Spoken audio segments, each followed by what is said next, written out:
빛으로 오신 예수여, 어두운 세상의 빛으로 오신 예수여,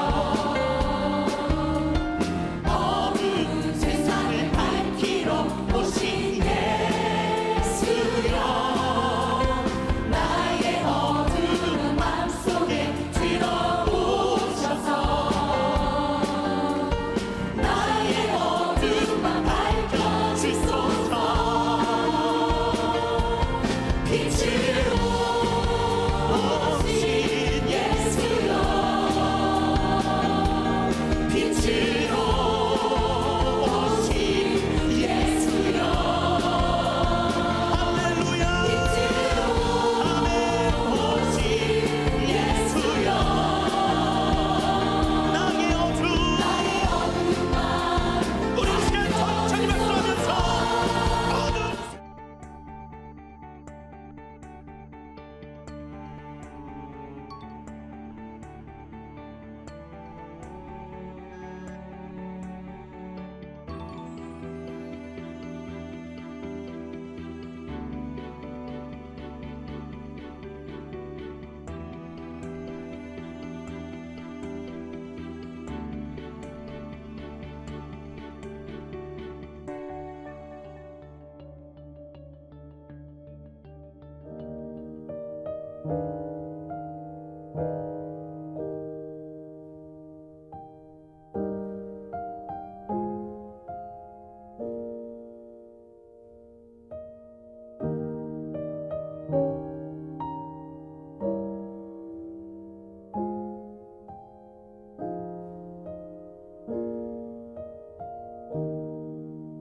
다 함께 사도신경으로 월요일 새벽을 하나님께 드리도록 하겠습니다. 기도하겠습니다. 나는 전능하신 아버지 하나님 천지의 창조주를 믿습니다. 나는 그의 유일하신 아들 우리 주 예수 그리스도를 믿습니다. 그는 성령으로 잉태되어 동정녀 마리아에게서 나시고 본디오 빌라디에게 고난을 받아 십자가에 못 박혀 죽으시고 장사된 지 사흘 만에 죽은 자 가운데서 다시 살아나셨으며 하늘에 오르시어 전능하신 아버지 하나님 우편에 앉아 계시다가 거기로부터 살아있는 자와 죽은 자를 심판하러 오십니다. 나는 성령을 믿으며 거룩한 공교회와 성도의 교제와 죄를 용서받는 것과 몸의 부활과 영생을 믿습니다. 아멘. 다 함께 찬송가 254장 함께 찬양하시겠습니다.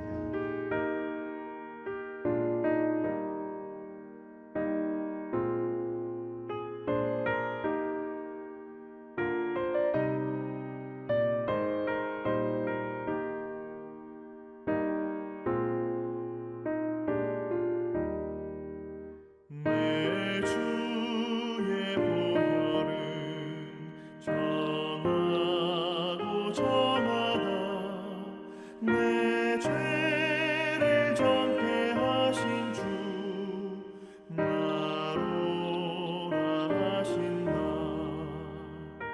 내가 주께로 지금 가오니 십자가의 보혈로 날 씻어 주소서.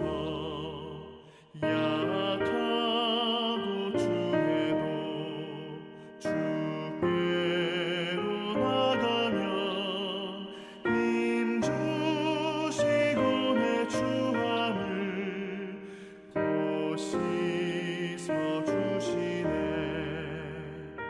내가 주께로 지금 가오니 십자가의 보혈로 날 씻어 주소서. 나로라 하심은 온전한 믿음과 또 사랑함과 평안함 다 주려 함이라. 내가 주께로 지금 가오니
권고 말씀을 드리고 말씀을 나누도록 하겠습니다. 수도권의 코로나19 감염 증가로 인해 사회적 거리두기가 2.5단계로 상향되었습니다. 이에 모든 종교의 예배가 비대면 예배로 드려지게 되었고 내일 화요일부터 새벽 예배, 수요 예배, 주일 11시 예배가 온라인 예배로 드려집니다.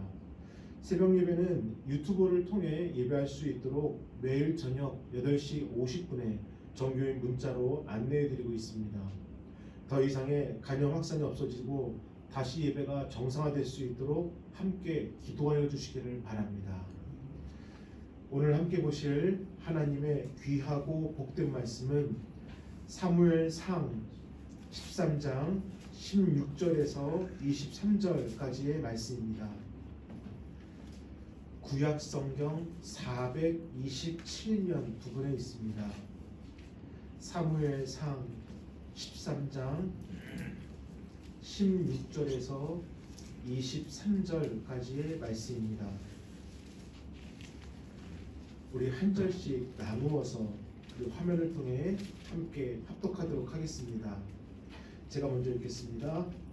사울과 그의 아들 요나단과 그들과 함께한 백성은 베냐민 게바에 있고 블레셋 사람들은 믹막스에 진쳤더니 여자분들이 대대로 블레셋 사람들의 진을 세워놓아서 한대는 고라니를 따라서 포함하여 내려왔고 한 대는 베토론 길로 향하였고 한 대는 광야 쪽으로 스보임 골짜기가 내려다 보이는 지역 길로 향하였더라. 그때 이스라엘 온 땅에 세금이 없었으니 이는 블레셋 사람들의 말하기를 우리 사람이 칼이나 창문을 받도록 하였습니다. 온 이스라엘 사람들이 각기 보습이나 삽이나 도끼나 괭이를 버리려면 블레셋 사람에게로 내려갔었는데 또 그들이 기계나 삽이나 쇠사나 도끼나 쇠채찍이 묻을 때에 그리하였으므로 싸우는 날에 사울과 요나단과 함께한 백성의 손에는 칼이나 창이 없고 오직 사울과 그의 아들 요나단에만 있었더라. 블레셋 사람들의 부대가 나와서 믹막스 어기에 이르렀더라. 아멘. 할렐루야. 아멘. 새벽에 하나님이 도우시리로다. 그 약속의 메시지가 오늘도 저와 여러분들에게 힘과 능력이 되기를 주님의 이름으로 간절히 축원합니다. 아멘. 승리하는 인생을 살기 위해서 사람에게는 여러 가지 필요한 요소들이 있는데 그 중에서도 정말 필요한 것은 바로 이 마음가짐입니다. 왜냐하면 인생 살다 보면 여러 상황과 이 문제들을 겪게 되는데 그 상황과 문제가 그 어떤 결과를 이루는 그 자체가 되는 것이 아니라 그 상황을 바라보는 사람의 마음가짐이 어떠하느냐, 그 문제를 해석하는 사람의 마음가짐이 어떠하냐에 따라 결과가 달라지기 때문입니다. 이것은 신앙생활도 마찬가지입니다. 신앙생활하며 기도하는 중에도 나를 힘들게 하는 그 절망적인 상황은 사라지지 않고 또 다른 문제까지도 일어나게 돼요. 그럴 때 그 상황과 문제를 누구의 관점으로 바라보느냐, 나의 관점으로 바라보느냐, 하나님의 관점으로 바라보느냐, 또 그것을 해석하는가, 또 그것을 어떻게 해석하는가, 이 일을 어떻게 하지, 내 능력 밖의 일인데 나의 능력만 바라보느냐, 아니면 할 수 있거든이 무슨 말이냐, 믿는 자에게는 능히 하지 못할 일이 없느니라, 하나님의 능력으로 바라보느냐. 우리의 마음가짐에 따라 절망의 요소가 희망의 요소가 될 수도 있고 하나님을 바라보는 신뢰의 요소로 바뀔 수가 있다라는 것입니다.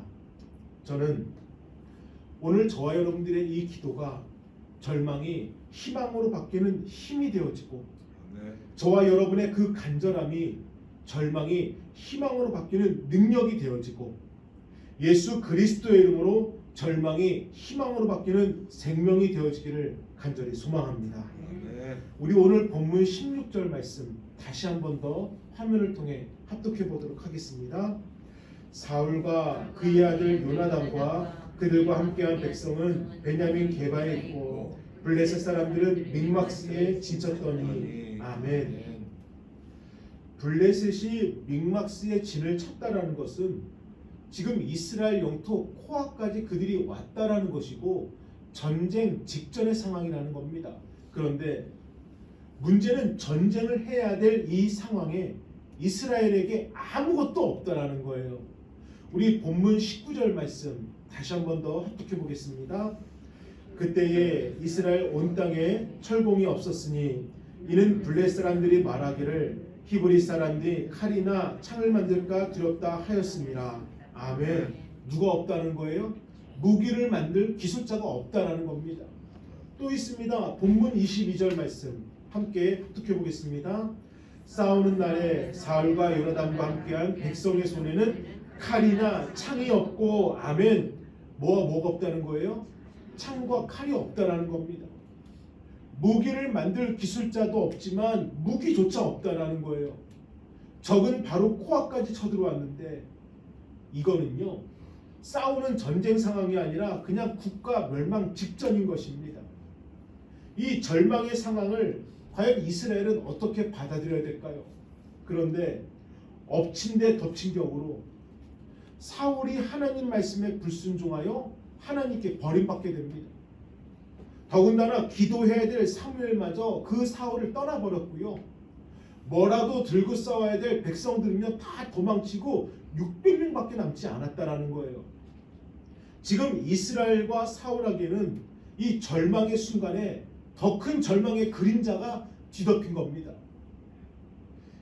이와 마찬가지로 믿음의 성도들의 삶도 그러합니다. 정말 열심히 신앙생활하며 기도하는 중에도요 이 문제가 일어나요. 전혀 예상하지도 못한 상황에 빠질 때가 있습니다. 그런데 더 큰 문제는요 그 힘든 순간에 사탄이 계속해서 절망의 돌을 던진다는 겁니다. 한 가지 문제라도 겨우겨우 버티고 있는데 계속해서 육적으로 영적으로 나를 공격해 온다는 거예요. 먹고 살기도 너무나도 힘든데 사랑하는 남편이, 사랑하는 아내가, 사랑하는 자녀가 정말 몹쓸 병에 걸릴 때가 있어요.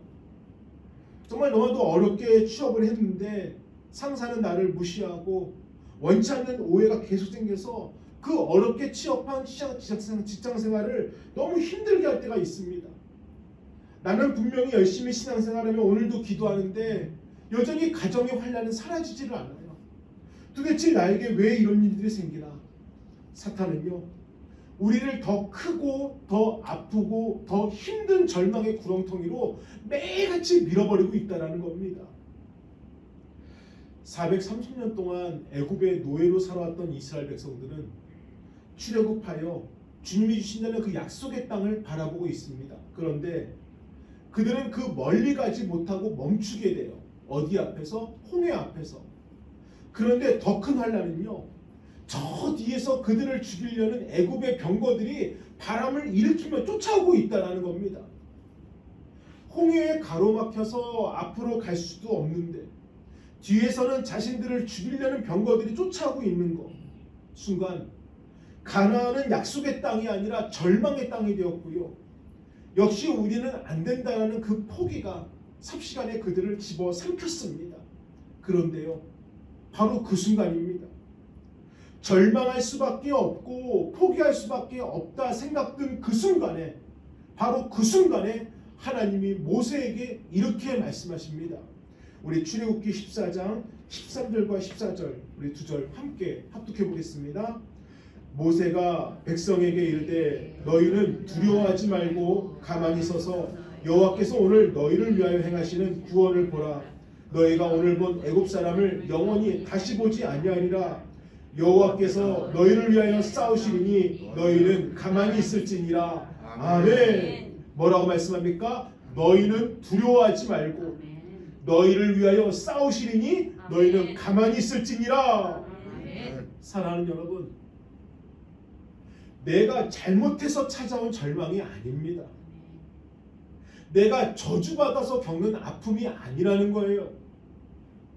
내 믿음과 의지 약하여 십자가를 바라보지 못하니까 내 믿음과 의지가 연약하여서 너무 쉽게 교만해지기 때문에 그런 나를 아시고 그런 나를 사랑하시고 그런 나를 구원하신 하나님께서 내가 아니라 주님이 해야 된다는 것을 깨닫게 하시려고, 내 힘이 아니라 전적으로 주님을 의지하는 그 길밖에 없다라는 거 경험하게 하시려고 감당할 수 있는 절망이요, 감당할 수 있는 아픔만을 허락해 주신 것입니다. 그러니 뭐라는 거예요? 저를 따라 선포합니다. 두려워하지 말고 두려워하지 말고 주님 믿고 주님 믿고 버티라. 버티라. 아멘. 바로 이겁니다. 아멘. 문제 앞에 넘어질 수 있지만 넘어지지 말고, 아멘.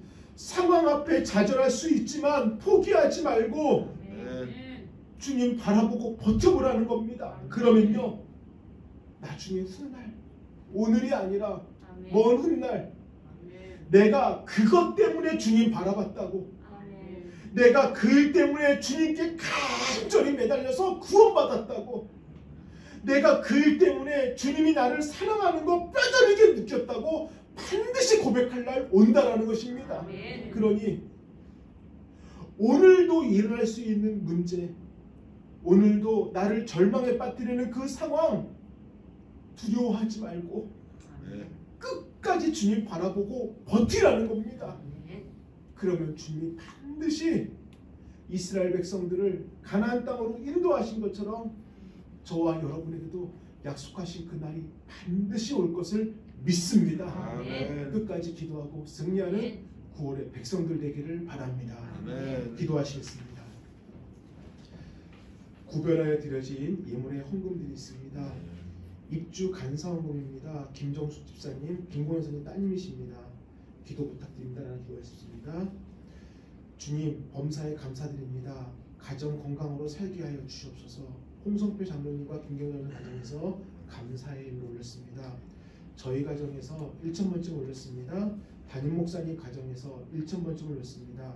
전희수 장로님, 코로나19의 위기 속에서 성령님께서 교회와 가정을 지켜주시옵소서. 소원의 힘을 올리셨습니다. 또한 전희수 장로님, 정현생 가정에서 새롭게 한 주간도 주님의 사랑과 은혜로 가족과 자녀, 부모님 위해 함께 하심에 감사드립니다. 감사의 힘을 올렸습니다. 조승현 집사님 1,000번쯤 올렸습니다. 조아은 학생 1,000번쯤 올렸습니다. 조아랑 어린이 1,000번쯤 올렸습니다. 함께 기도하겠습니다. 거룩하신 주님, 감사합니다.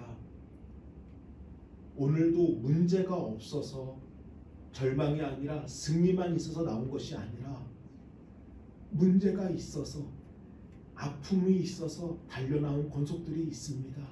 아버지 하나님, 주님께서 그들의 마음 붙잡아 주시고 더욱이 코로나19로 인해서 너무나도 혼란스러운 사회와 교회와 가정의 그 여러 분위기들 주님께서 예수 그리스도의 이름으로 붙잡아 주옵소서. 아멘.